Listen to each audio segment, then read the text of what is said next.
Hey there everyone, welcome back to another video. Today we'll be looking at chapter 2, input and output devices. Now this is the second part to the video. This was the first part, as you can see, 2.1. So if you haven't watched it yet, please watch this and then move on to the next video. So without any further ado, let's get started. So today we'll be looking at uh, direct data entry devices, sorry. So these are devices which are used to input data into a computer without the need for very much human interaction. For example, when you go to supermarkets, you use barcode readers, which are examples of DDE devices. It reduces your human intervention. Instead of the cashier typing in the code of the product that you want to buy and all that big process, as soon as you scan using the barcode, it easily reduces the human intervention and then scans the product that you want to buy. So that's just one example. We'll be looking at other examples now. So yes, let's get started. The first one is magnetic stripe reader. Now, this reads information on magnetic stripes on the back of a card. For example, you may have seen a debit card or a credit card which holds data such as your account number, expiry date, start date, but it does not hold the PIN. So let's take a look at magnetic stripe reader. Stripe reader, just so you get an idea of how it is. So you see when you're eating at a restaurant or anything, when your dad is coming to pay, you see how they scan it, right? So this is the magnetic stripe reader. So it's used with, as they said, debit cards, credit cards, etc. Used at ATMs or point of sale terminals, security cards to allow entry to a building, hotel room, and so on. When you go to a hotel, when you get a room, right, they often give you magnetic cards that once you put them in a holder, then the lights and all turn on. So that's another example. Now you need to know the advantages. The advantage is that it's faster than a keyboard, error free, information is secure, the data isn't held in human readable format, it's physically robust. Disadvantage is that if the magnetic stripe is damaged, the information cannot be read. Reader needs to be in close contact. The data may not be human readable, but certain devices can read and clone data on the magnetic stripe. So basically over here it's saying that someone else could basically steal the data because it uses magnetic this thing, right? Because of the magnetic this thing, then any cloning devices can get the data on it. Then we have contactless debit card reader. A read-only RFID chip is embedded in the card. RFID stands for radio frequency identification device, I think. Wait, let me just confirm. Yeah, so radio frequency identification. Yeah. That is embedded in the card itself. It contains data such as the PIN, account number, expiry date, and so on, just like the magnetic stripe cards. A radio frequency reader can read the chip from a few centimeters away. So that's one of the advantage. You can read it from a distance, right? Uses are that debit cards allow customers to pay for items. Advantages, it's faster because you don't need to enter a PIN. Uses 128-bit encryption. Even though I haven't seen this answer in mark schemes yet, I don't know if they will allow. So you can try writing it, but don't focus only on this point, focus on the other points as well. No need for a customer to remember the PIN. Retailers now don't have access to customers' credit or debit card information. Disadvantage, it's possible to monitor contacts like transactions if someone near you is using an RFID device. So just like the magnetic stripe reader, if because it's using RFID, someone can be near you and then have because it's contactless, right? It because of the radio frequency, they can easily have transfer data also. Then the maximum transaction is limited. Yeah, so because of this, one disadvantage is that you cannot have a lot of money transaction in it. You can only have a limited small number. Because another disadvantage is that if it's lost or if it comes into wrong hands, then it can easily be used by them because they don't need a PIN card or a PIN number or anything. Then advantage is that the RFID card or the contactless card can easily be blocked. Then we come on to chip and pin reader. The debit card is inserted into the device and the embedded chip is read. A pin is then entered. So now over here you have to know that a pin is being read. Okay, is entered and then match the pin stored on the chip before the transaction can take place. Users are to make payments at garages, restaurants, travel agents, and so on. The card reader uses an internet link, usually Wi-Fi, to connect the card issuing bank without a transaction. So the reader is actually connected to the Wi-Fi, which confirms with the bank whether the pin is correct, and then the transaction takes place. It's more secure than contactless card because it needs a PIN. The limit on spending is much higher, as you can see, than contactless method, as I said. So here the limit is small. So, yes, over here. If the PIN is accessed by a third party, the chip and PIN system is very insecure because cards can be cloned. The lack of an upper limit can cause problems if the card is stolen. So if the card is stolen and then they know the PIN, then they can easily spend a large amount of money because ATM, debit cards and all, you have the advantage of storing a lot of money. But if it comes into wrong hands, then they can also spend a lot of money. Then we move on to RFID readers, radio frequency identification. These use radio waves to read and capture information stored on a tag. The tag is made up of a microchip and an antenna. Now we have two. Now this RFID can be powered in two ways. It can be actively powered or passively powered.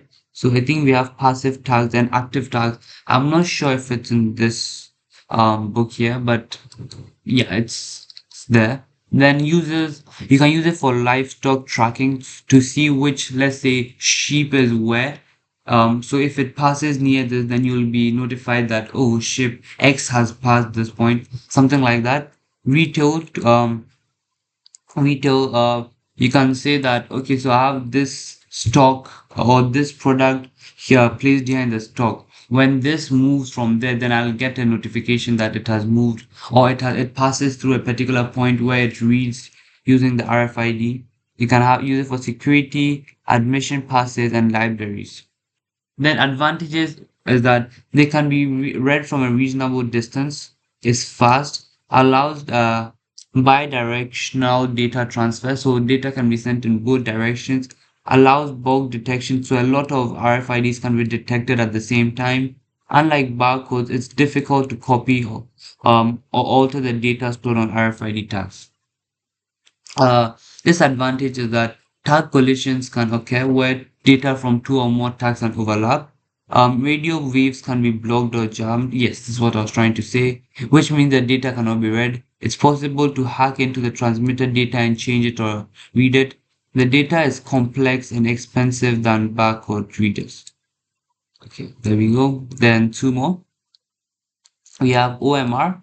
Know the difference between OMR and OCR. So an OMR can read marks written in ink or a pencil or a pre-printed form either by joining dots or filling in a lozenge. So have you ever done MCQ papers, right? Where you have like this, where it's A, B, C, and D, and then they ask you to shade one of them. So this uses OCR. So if your answer was C, you will shade in C. So this OMR detects the place which has been shaded dark and then notes that, okay, the user selected this. This is how OMR works. So reading questionnaire responses, basically this one.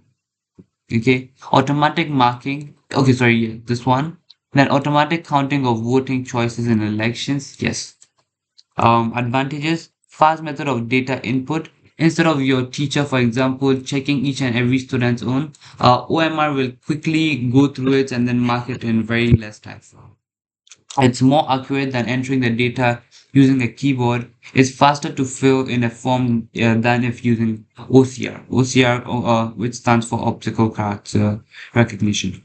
However, they're expensive. Forms need to be carefully designed to capture required data. Problem occurs if the form is not filled correctly or correctly. Instructions on how to fill how to fill the forms must be given. So you see when you're doing your MCQs on the top, they will give you how to shade, or that's why they say use HB pencils. So they'll be giving you these instructions. Um, okay, three more to go. Then we have OCR, which converts hard copy data into electronic format. It can be processed and used in a word processor, for example. You use it for passports and ID cards, converting handwritten text into a computer usable form. Automatic number plate. Yes, this is very important. Know this one. Automatic plate recognition to identify cars. Then digitalization of valuable ancient text. So they have ancient scriptures and all. Then they use OCR to convert it into digital form. Advantages: it's faster than manually entering the data, more accurate. If used in questionnaires, allows a customer to expand on answers. It's not limited to a set of questions that the customer can answer. Uh, However, the system cannot always read certain styles. So everyone has different handwritings, and the OCR cannot accurately recognize everyone's handwriting. Then scanning is 100% accurate. It's complex and expensive. Let's move on to the last two. Barcodes. So these are what barcodes look like. The barcode readers read the barcode labels on items. They are read by a laser or LED scanner, which scans the thickness of the dark and light lines and converts this data into a digital form. Uses in supermarkets, libraries, safety records, and many other places. Advantages is that there are faster checkouts and fewer errors, allows for automatic stock control. You'll learn further about this in chapter 6, which is stock controls or something like that, I'm sure. Well tried and a trusted technology. This is not an answer I would recommend you write in your exam, but yeah, this is one of the points that they have given too. Then it's not totally foolproof. So barcodes can be altered or swapped by anyone. Barcodes can easily be damaged. If I were to maybe scribble like this, then it will not be able to read this barcode properly. If damaged or torn, barcodes may not be scanned successfully. Exactly. Moving on to the last one, QR. Know that QR stands for quick response. They are made up of a matrix of dark squares on light background. So we have these dark squares on a white background. Uh, they are able to store large amount of data. The codes can be read by a camera built into a smartphone or tablet. So you have many apps on maybe Play Store or App Store where you can just search for maybe QR and barcode scanner, which allows you to scan this and find the data that is given you. Um, just a second. Now it's used in advertising. So once you scan, then it takes you to a different website address or gives you the data about the product. Can contain web link, can store Wi-Fi authentication details. Sometimes you go to hotels or restaurants and then they give you the QR code to scan to connect to Wi-Fi. In augmented reality, so you just scan it and then you get to experience augmented reality.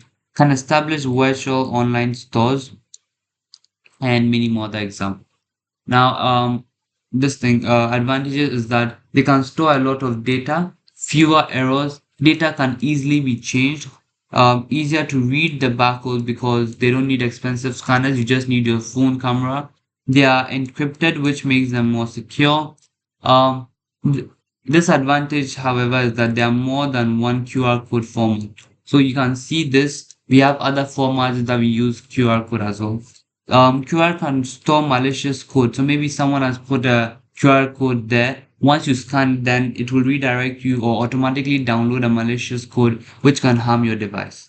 So that's all for this video. I'm giving you this question, so make sure to solve this and put your answer in the comments if you can. Thank you for watching, and I'll see you in the next video. Till then, ta